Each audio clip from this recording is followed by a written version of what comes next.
morning. Welcome to the show. I'm your host, Douglas Benson. With me today is James Tamm, a former judge who has mediated more than 2,000 employment disputes, and he's the author of this book, Radical Collaboration. Welcome to the show. Thank you, Doug. It's good to be here. A former judge, now an author, and working with building relationships. How did you go from one to the other? Well, my experience as a judge was almost entirely with employment disputes. And over a 25-year period, I almost never had to deal with pure legal issues. People were almost always before me because they had relationship problems. And so to me, that seemed to be the key. You know, somebody would start feeling vulnerable, they'd get defensive, their IQ would drop, they'd get rigid in their thinking, and they'd become a lousy problem solver. So they ended up before you in court, largely because they were unable to negotiate, collaborate, get along with others, and reach a conclusion that would be acceptable to all parties involved. They had to go the legal route. Right. And ending up in litigation, especially if you're talking about employment issues, is almost always a complete failure. Nobody wins in litigation. It's a disaster for everybody. So it's a mess, and that's why it ends up before a judge. Yeah. They refuse to budge. Usually people get frightened and they get rigid in their thinking, right? And they spend too much time on self-preservation rather than problem solving. Well, you've worked with many different organizations that are household words. You just were at the UN and Boeing, the Army, NASA, all these organizations. Now, you are no longer a judge, you're a consultant. Right. So people turn to you when they're having problems? Generally, I get asked to come into an organization when the culture in an organization is much more adversarial. It's much more conflict-oriented, and the parties want to change that into a culture of collaboration. Because today, organizations are realizing that you just can't succeed as an organization if your people don't have good relationship skills. And so just way too much energy is being focused on conflict, on protecting themselves. And so they bring us in to try and teach people within the organization how to be less defensive, how to be more effective at building relationships. Well, and that's whether they're with their clients, with their customers, suppliers, colleagues, teammates. this is a psychological issue then. We're dealing with people who are bringing their fears, their old baggage, their old emotional baggage along with them no matter what they do in their private life, in their personal life, and in business. They're dragging all that along with them. Yeah, we all bring a lot of baggage wherever we go, and we especially bring it to work. What we found, in fact, the way I got into this originally was it was a project that was funded by the Hewlett Foundation and the state of California, where we were trying to take very adversarial employment environments and teach people to be more collaborative. And we started out trying to teach them negotiating skills, thinking that if they could be more effective at negotiating the way through conflict, that would take care of the issues. What we found out, though, was that any negotiating process can get royally screwed up by people with a bad attitude or a defensive behavior. So we found that we had to back up and we had to teach people how to be ready interpersonally and relationship skills-wise to go handle the problems before they get to those problems, before they start negotiating. Well, when you approach a problem company that's having all these interpersonal relationship difficulties, don't people become defensive if you just even bring up these personal traits that people might have? How could you possibly do that? This is kind of like an art here, dealing with people, and a science too. Yeah. But it must be quite difficult to how do you avoid confronting people? How do you do that? Well, more often than not, when we go into a company like that, which we would call a red zone company, because as opposed to a green zone. As opposed to a green zone. Red zone would be much more adversarial, hostile, cynical. It's more painful for people to be there. And you have to pay them more to stay in an organization like that too, because otherwise they're going to leave at the first opportunity. But when we go into an organization like that, more often than not, it's not a pleasant place for people to be. So they're looking for a way to change that organization. It's painful for them. And so if we can give them a roadmap and show that we've had a success at doing that, in changing the culture, people are pretty open to that. It can affect their bottom line significantly. Oh, absolutely, absolutely. I mean, we're fortunate that much of the work we're doing here has a strong research base. And so we've done a lot of follow-up studies. In one study, over a 3.5-year period, we were working with almost 100 different organizations, and we were able to cut the amount of conflict in those organizations by an average of 67%. Now that has a huge impact on the bottom line because people spend so much time and energy resolving conflict. So if you can eliminate that, or even just cut it back, I mean, if you think that that's way out of line, take half of that. You know, so what would a 30% reduction in the rate of conflict make in most organizations? That's going to save a lot of bucks. Speaking from personal experience, it would make more money. Yeah. You'd get the job done a lot faster. Yeah. You would enjoy doing the job. That you're probably doing the job because you enjoy that type of work. Yeah. It can really make a big difference. Well, we've been talking about business, but doesn't this apply to a marriage? Doesn't this apply to parents and children, to siblings, to the person you're buying a used car from? Yeah, what we found, we started out dealing with organizations. And the more we started dealing with people within organizations, the more interest they had in using those skills within their family life too. And so we ended up doing a lot of work actually with couples, with families, and we found that everything that we're teaching in here, these 5 skills that we've been talking about, are equally applicable in a family situation. So both of my kids have been through our workshops, and I've been through it obviously many times teaching it, and because they say, you know, we teach what we need to learn, and I think it's had a significant improvement on my relationship with my kids and the rest of my family. We teach best what we need to learn. Yeah. Yeah. I again, personally have found that to be pretty much true too. What are these 5 skills? The first we call collaborative intention, and it means being able to stay in the green zone, focused on mutual gains in a relationship, even under stress.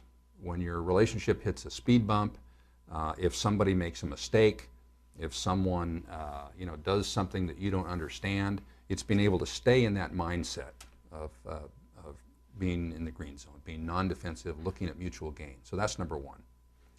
Number 2 is truthfulness. And it's not just telling the truth, that's a good part of it, but it's being able to create an atmosphere where it's safe enough for people to deal with difficult issues, for people to tell you the truth as well. So if you have a fear of telling the truth, there's something out of whack then in this relationship that is going to be a stumbling block. Yeah, in an ideal relationship, people would be very open about what's going on inside of them. Now, what we talk about as telling the truth is being more open, being more self-disclosing about what's going on inside of you. It's much more helpful to talk about what's going on inside of you, what your truth is, rather than what their truth is. Yeah, because you just, how would you know? Yeah. You could only guess, and if they're not going to tell you, well then, like your book says, you just make something up. Yeah, but so often people will say, well, you know, I told him the truth, he's a jerk. I told him that, you know. I told him more truth. He's a big stupid jerk, you know, and he got angry at me. I don't get it, you know. So what we're saying would be more helpful than saying you're a jerk would be, you know, when you treat me that way, I don't feel very significant in your life, because that's about me. It's not about them. So that's what we're talking about, as being more truthful, being more open and self-disclosing about what's going on inside of you. And then also you have to be a very good listener so you can hear the truth from the other person. But you would need some assertiveness to be able to tell somebody to their face, you make me feel unnecessary or unimportant when you talk to me. Yeah, but it's not you make me feel. It's that I feel that way I when feel you do that it. way Yeah, when... Yeah. Because see, if you're getting back and you say, you make me feel that way, you're giving them responsibility for the way you behave and the way you feel. And that's not their responsibility. That's your true. responsibility. That's true. Yeah. That leads us to the third skill, which is self-accountability. So often people would come before me and they'd say, Your Honor, they made me do it. You know, I had no choice. They didn't give me any choice. And that's just not true in most cases. Most people don't have a gun to their head. We could take Enron as a contemporary example Yeah. of that. Yeah. So what we try to get people to do is see the amount of choice that they do have in their lives from either action or non-action. Because a lot of people are making choices all the time by not taking any action. I choose to do nothing about this. Yeah. Let it slide, hope it goes away. Right. That's a big list. Yeah, and a lot of times when people will do that, they'll pretend that they're not making a choice rather than being conscious about it. So you said, I'm choosing not to take action on that. So you're aware that that's a choice. But a lot of people don't have that awareness. So we have to teach them about the broad array of choices that they're making, and then help them become more accountable for both the intended and the unintended consequences. Unintended consequences. And intend for this, to be the outcome, and so it doesn't really matter. But you don't get out of jail free card just because you have good intentions.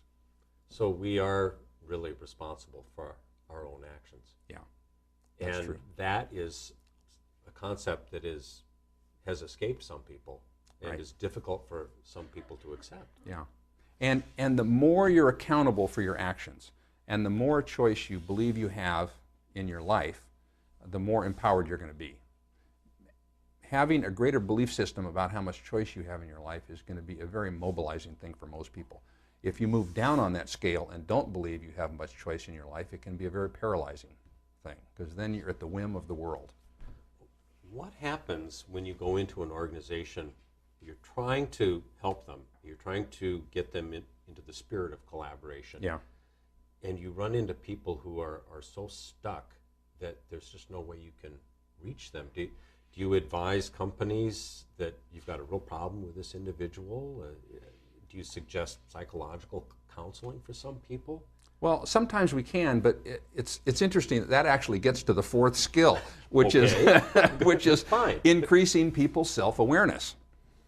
If what you're trying to do is change the culture of an organization, it's very difficult to do that if you can't increase the level of self-awareness that people have, and that's particularly true about their own defensiveness. And that's where people tend to get stuck in relationships, because they get defensive. And they don't realize that that is what they're doing. Defensiveness is unconscious behavior that completely undermines our ability to be in relationships.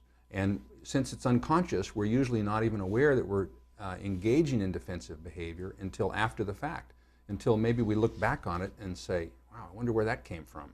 I wonder why I was out of line there, or maybe people might point that out to us.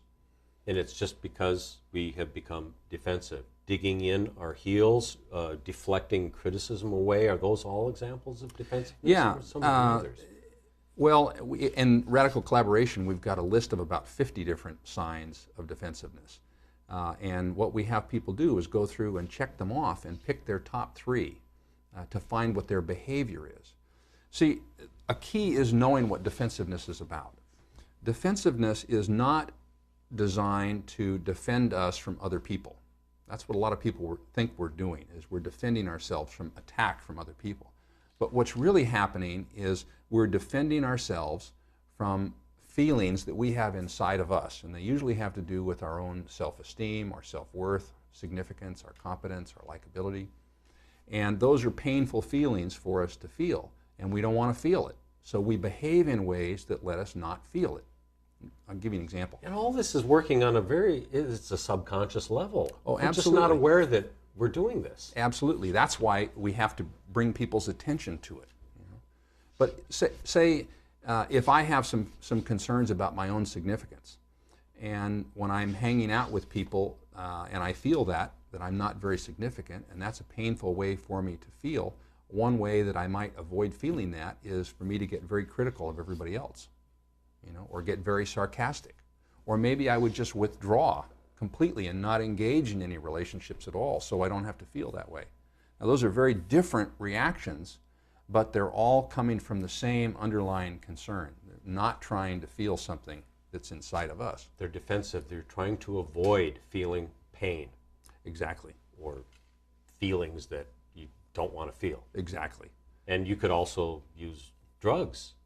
That's a classic defensive. That's another. That's way. right. It could be Drugs, alcohol, could be overeating. It could be shopping too much. It could be loss of humor, high energy in the body. It could be always wanting to be right, or sarcasm. I mean, the list goes on It's and a on huge and on. list. Right. All the behaviors we would see on television, Yeah. on a soap opera or a drama, Absolutely. or anything else. Well, And since the key is that the defense system is to help us not feel something, most of us are unaware of what's going on inside of us. So what we have to do is help people become aware of their behavior. So that's why we have people focus on what their top 3 defensive behaviors are, because that can be an early warning system for them. So, for example, if one of my signs of defensiveness is flooding people with information or wanting to be right, and I'm in a conversation with somebody and I notice that I'm just pounding on them, to try and make them wrong and me right, the bells and whistles should go off in my head saying, Jim, pay attention, you're getting defensive. So that means that there's some underlying fear there that I'm trying to avoid. So it can tip me off that I'm becoming less effective by just paying attention to my behavior. And then I can work backwards to try and take some action. you have some other things you talk about in your book. One thing was interest-based approach. An interest-based approach, and this is to problem solving. That's perfectly enough. That's the 5th skill. Okay. It's being able. I'm really not a mind reader, but these are the points that struck me, and I wanted to make sure to bring them up. So. It's being skillful at negotiating your way through conflict in a way that's going to build the relationship rather than undermine the relationship. This is interest-based. Interest-based. Now, we call it interest-based because it's based on the underlying interests of the parties. More often than not, we learn to negotiate by figuring out what the problem was in our head, and then we figure out our favorite solution. Then we go to the other side and we try to hammer them into accepting our solution. We tell them that their solution is wrong and ours is right. And then oftentimes, either through compromise or trade-offs or the superior strength of one side or the other, they reach an agreement. What we're suggesting is don't put energy into trying to figure out a solution yet. Spend more energy up front trying to understand what my interests are and what your interests are. And then you get together and you talk about those interests. And you don't move on to the next step until you have a good understanding of what everybody's underlying interests are, what their needs are, what their wants are.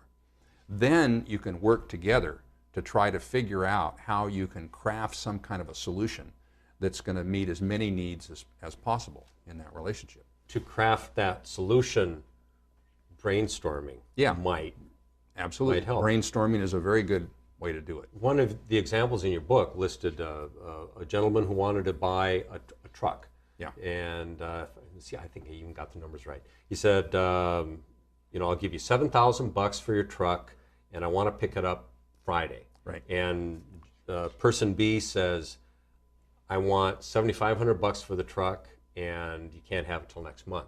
Right. And it seems like, well, what's really going on here?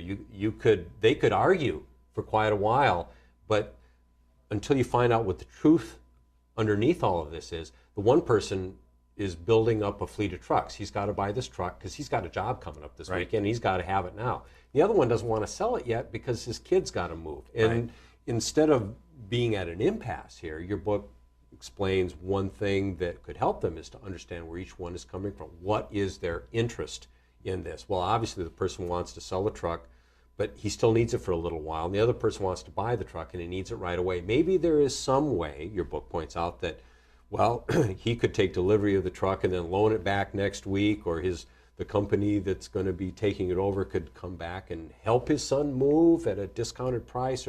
So there is some solution that might make everybody happy and work out really well. Yeah, see, But you got to get at the truth first. You can't just say, this blind bank, this is what I got to have, A, B, and C. If you can't do that, well, then I got to go look someplace else. Once you understand what the underlying interests are, then there's usually lots of different ways to satisfy those interests, like there were in that example. But so often people get stuck on one favorite solution, and then they go hammering at each other like this, rather than saying, all right, well, here's what I want to accomplish, so I can accomplish it this way and that way and this way and that way, and this might fit in with yours. But I don't want to be that vulnerable. I don't want to tip my hand. This is a poker game, isn't it? I mean, I can't let them know too much or they'll take advantage of me. If what you're trying to do is build up effectiveness in your relationship building, one of the things you can do is be more open. And so I would suggest it's not a poker game if what you're trying to do is build a relationship. If you're talking about a one-shot deal, you're going down to buy a seashell on the end of the dock as the cruise ship leaves, you might be talking a one-shot deal and you might want to get into some gamesmanship there. But if you're talking about colleagues at work or your spouse or your kids, it is not a poker game. Yeah, you're going to be dealing with these people for that's the foreseeable future. That's right. And information that you may withhold now is almost always going to come out down the road, and it's going to bite you in the rear end. Why didn't you tell me? That's right. That's you can hear it coming. Yeah. You and it's knew very that. destructive. Why did you tell me? It's very destructive. Then you when that feel happens. the person isn't being truthful Yeah. with you.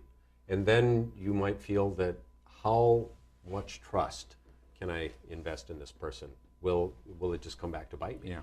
And in any relationship, that has any aliveness to it, there is definitely going to be conflict. If you're in a relationship and there's no conflict, you're either overly medicated or in complete denial or something, there's going to be conflict there. And so if you can pay attention to how you negotiate your way through that conflict, it's going to build strength into the relationship.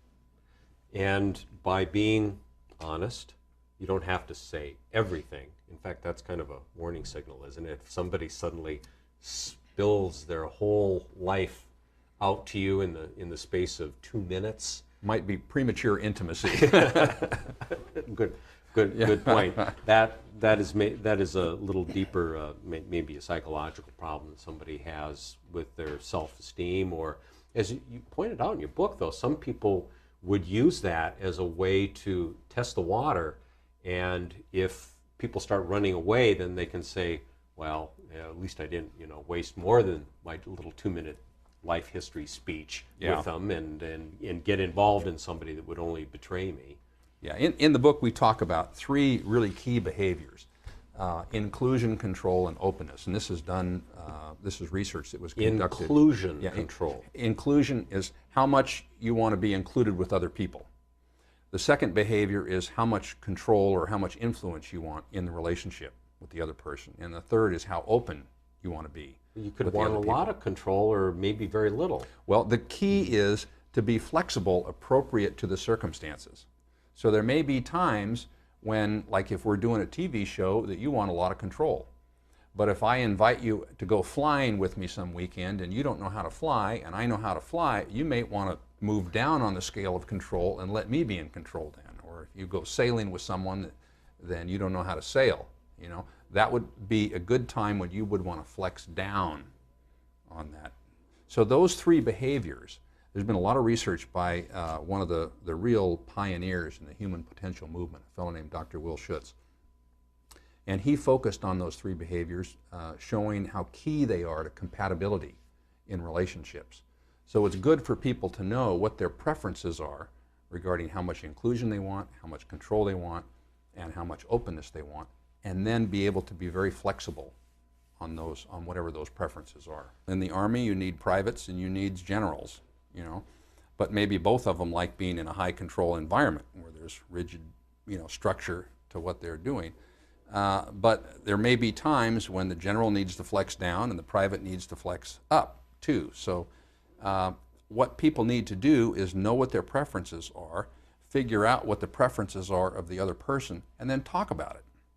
Because the best tool we have for dealing with those differences is to talk about it. Absolutely. Absolutely. Do you want a lot of control over this situation, or can I take charge of this particular task we're doing? Because, exactly. For whatever reason, I have a lot of experience. How do you feel about it? And the other person will say, do it. Yeah. Right. And those are the kind of discussions that if you have at work, they're going to help the productivity of the whole team or the work relationship. So you need to talk about these things. Yeah. Sometimes it's very, very difficult, though, to talk about things. There may have been some bad blood spilled or something negative has happened before. At that point, you might need a third person to kind of bounce things. I would assume it would be one's manager or supervisor. It can be. Some but what if companies that have- person just isn't up to that task? Then you have to find somebody else over their head? Sure. Well, you want to be careful about See, then you want that to be person, careful about that. yeah. But the best thing that you can do if you get into that kind of situation, I would say there's three things. One is stay non-defensive yourself, because the best thing you can do to help somebody else get non-defensive is for you to stay non-defensive. So you stay in the green zone. Number two is become a very effective listener. And the way that you can do that is making sure that you're paying attention to what the other person is both saying and feeling. So it's the content and, the substance and the emotional content. And that body language that would go along with it. And then feed that back to them for understanding. And then the third is negotiating using this interest-based approach. The interest-based approach, what is your interest? What are your what do you interests? need out of this? What are my interests? This is what I need out of that. Try to find some collaborative solution. middle ground if Right. necessary. But usually, as you pointed out in your book, if you brainstorm a little bit about it, think about it, there may be ways that both parties get what they want. Yeah, but you can't do that if you don't know, if you don't have a good understanding of what all the interests are, of all the stakeholders. So when I was mediating labor management disputes, one of the tools that I would use is I would do some role reversal. And I would say to the folks in the room, I want to learn what management's point of view is here, but I don't want to hear it from management. I want to hear it from the union.